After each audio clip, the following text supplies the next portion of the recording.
તો સ્થાનિક સ્વરાજની ચૂંટણીને લઈને કોંગ્રેસના પૂર્વ ધારાસભ્ય લલિત વસોયાનું નિવેદન સામે આવ્યું છે, જેમાં રાજકોટ જિલ્લા પંચાયતમાં કોંગ્રેસનું શાસન આવશે તેમ જણાવાયું છે। ઉપરાંત ગુજરાતભરમાં અનેક જગ્યાએ તાલુકા પંચાયત અને જિલ્લા પંચાયતમાં કોંગ્રેસનું શાસન આવશે।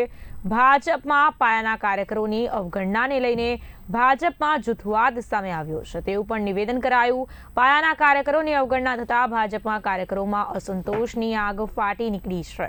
તો મંદી, મોંઘવારી અને બેરોજગારીથી ત્રસ્ત પ્રજા આ વખતે સ્થાનિક સ્વરાજની ચૂંટણીમાં ભાજપને જાકારો આપશે તેવું નિવેદન કરાયું છે।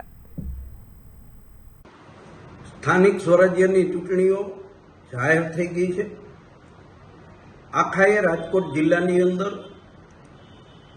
અને ખાસ કરીને આખા ગુજરાતની અંદર ભારતીય જનતા પાર્ટીની ગામડાઓ પ્રત્યે, નગરપાલિકા વિસ્તાર પ્રત્યે જે ઓરમાયું વર્તન છે, એનાથી ખેડૂતો, આમ જનતા, બેરોજગાર યુવાનો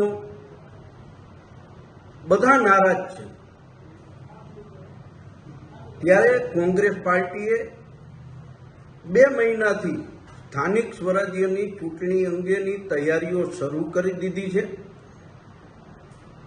લોકોમાંથી સારો રિસ્પોન્સ મળી રહ્યો છે અને અમને વિશ્વાસ છે કે કોંગ્રેસ પાર્ટી તાકાતથી આ ચૂંટણી લડશે અને રાજકોટ જિલ્લા પંચાયત, મોટાભાગની તાલુકા પંચાયતો ઉપર ફરીથી કોંગ્રેસ પાર્ટીનો ધ્વજ લહેરાશે એવો અમને પૂરો આત્મવિશ્વાસ છે।